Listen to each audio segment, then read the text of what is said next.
what consequences we can expect from these restrictive measures for local self-governments in a long-term and in a short-term perspective, and what steps are needed to release this pressure on local communities.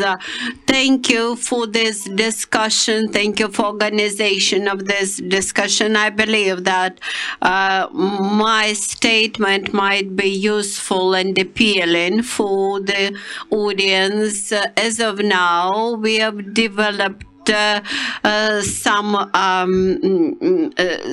suggestions how to tackle negative consequences for local budgets. We expect to have drastically bad consequences for local budgets. First of all, we expect sharp cutoff in revenues. Then second, we expect to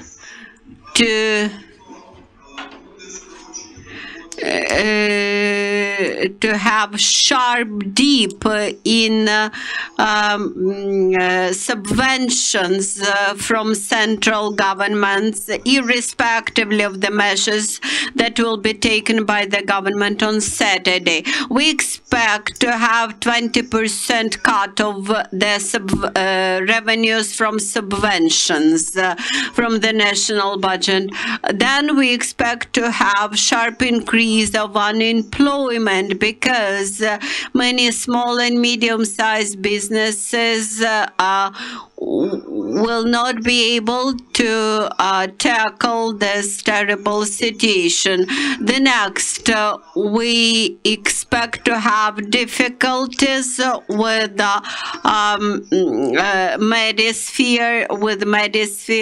Medicare's institutions, ambulances, regional hospitals, district hospitals in the local communities. Yesterday, we submitted materials about that to the central government, and we expect to have some amendments to the healthcare reform in the country at the local level. Then we, of course, expect a sharp cut in the educational funds which come from taxes to local governments. At the same time, we will have distance learning instead.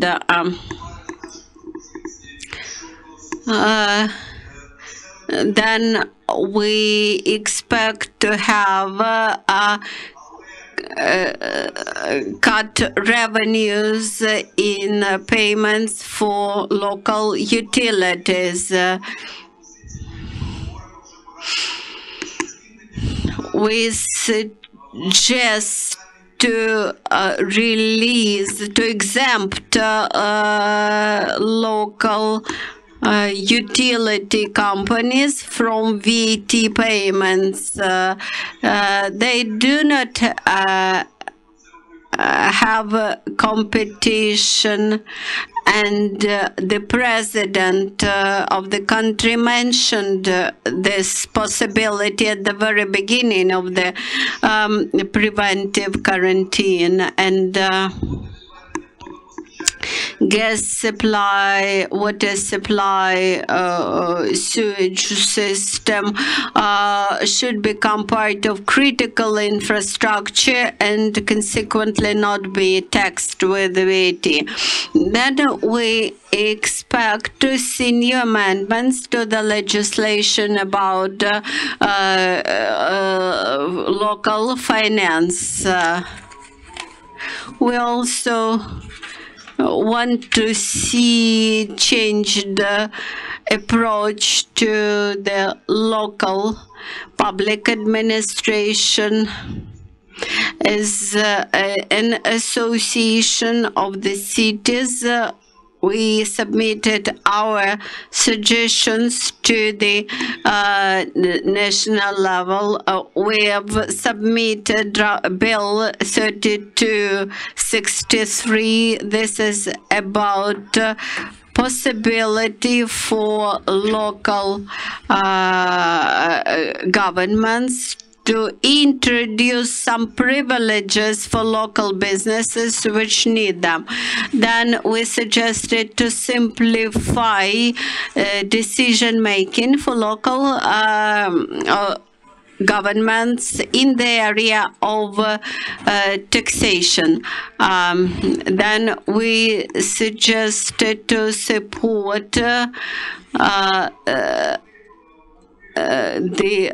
land owners, tiniest land owners who might who should get a special exemptions.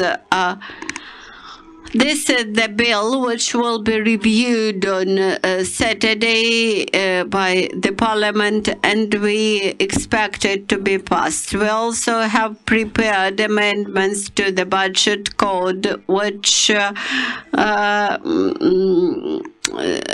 introduce distance decision making for local self-governments. The national government has to review that suggestion and to make its final decision. This is our response to the current crisis, and this is possible solution for the post-crisis situation.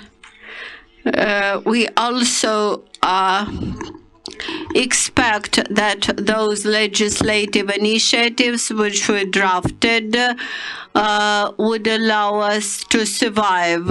We requested for allocation of additional finance for the health care subvention from the national level. This is that 2 billion hryvnia which had to be allocated by the central budget for the local government's development. We also suggested to allocate another 300 million hryvnia from special allocated fund for these purposes of healthcare services in local communities. And we hope that those amendments to the national budget code will be approved. We also suggested to repeal local excise duties, but actually, this repeal, cancellation of the local excise duty would mean even smaller revenues to the local budgets, and this would not work, of course. Local excise duties should not be cancelled. We obviously see demand on alcoholic goods, on gasoline, etc. That's why we encourage MPs not to support this amendment. This was about our legislative measures. We stand for cutting of VAT tax for exporters. How can we balance that tax releases on the account of national bank they have some reserve of 15 billion hryvnia. What also do we suggest? Not to cut down capital subventions or subventions on capital for to local communities. Why this capital subvention is important? Because this is direct source of jobs, of resources, and support for local businesses. This capital subventions, capital transfers to local communities allow us to maintain jobs and pay taxes. While subventions for social and economic development and for funding of parties, the capital subvention, the subvention for the capital development is extremely important. Why we have to retain our alcoholic goods excise duty? Because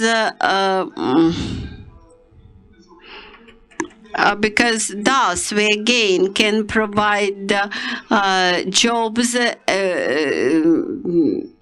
and ensure tax payments. The next big area is of our work is informational work. We had created a special platform devoted to the anti-epidemic work in local communities, where the communities can exchange with their experience in a situation of pandemic, in the situation of coronavirus, how to organize proper work, local transport, how to organize funerals, how to organize food supplies, etc. We also have developed model plans, model decisions for local municipalities, how to act in the situation of corona crisis. Our next step is how to strengthen communication with businesses. Now, all around the country, the municipalities try to raise money from businesses, from private donors to procure necessary equipment for hospitals. And we collect existent information about producers of this medical equipment, about prices, about quality, and deliver this information to the local municipalities. The next area of our work is how to simplify procurement procedure, how to prevent speculations in the market, how to prevent abuse of market rules. And we had developed the list of goods which should be subject of simplified procurement procedure and submitted that draft to the government.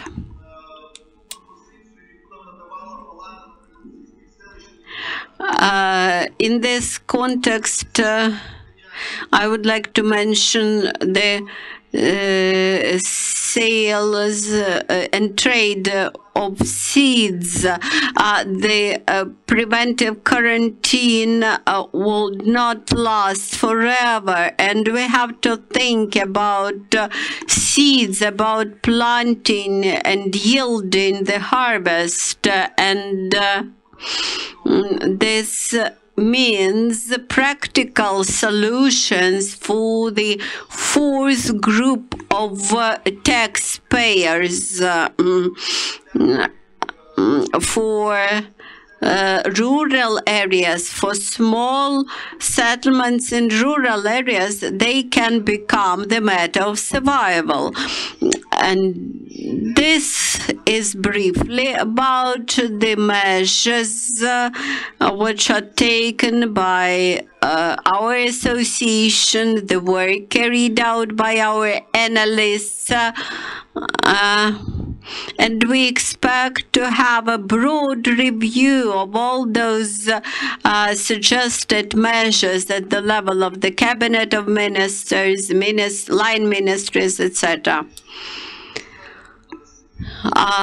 That pandemic, that financial economic crisis all around the world in Ukraine coincided with the under-reformed healthcare system in Ukraine. It's very easy to take decision to stop everything and cancel everything, but we have to think carefully and to prevent a situation when from April 1st all healthcare institutions would remain without any financial support at all, according to the previously approved healthcare reform. So we have to prevent this disastrous situation. We have to extend delivery of healthcare subvention to local communities, and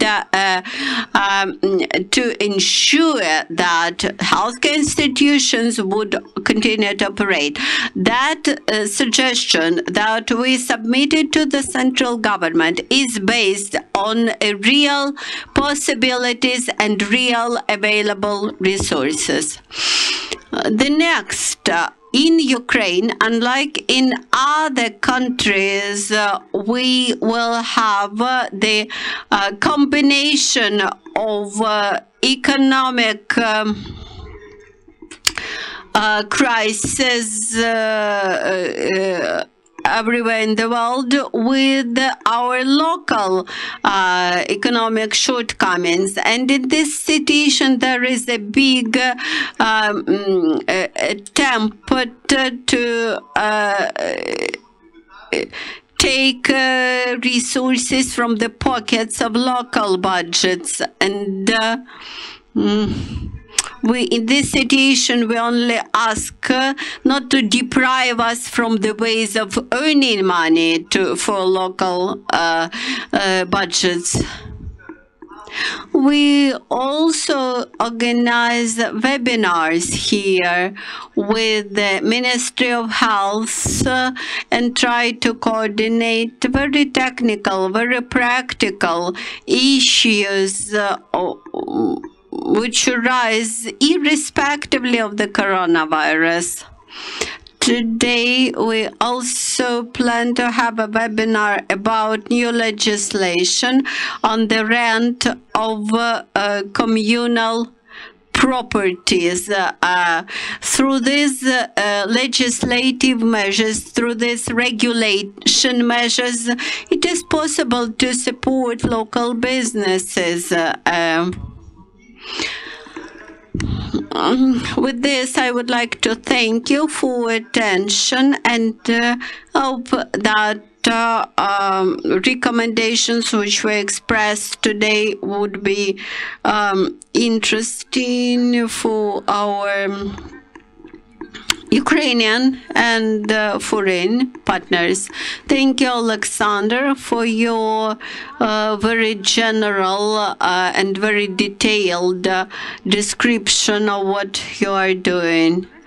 And one more question. Donetsk and Luhansk regions are the territories of the Special Forces operation, and we may expect for the humanitarian collapse and the lack of the Ukrainian content in mass communication. How Ukrainian Association of Cities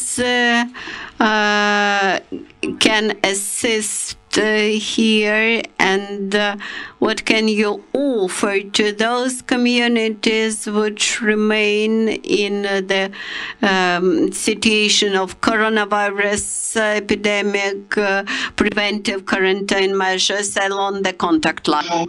Thank you for your question. Not only in current conditions, but for a long time we have been saying that there is no proper policy of taxation for these regions.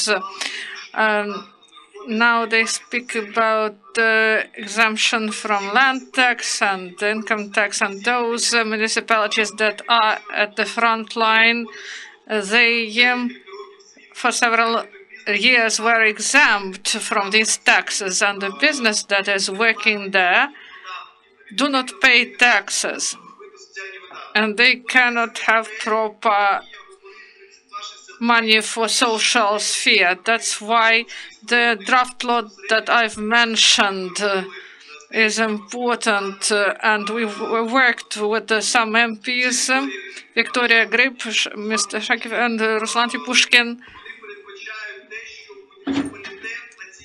And the municipalities at the front line, they should define what business should be exempt from taxes, not to have these gray areas. Coordination councils are being formed now.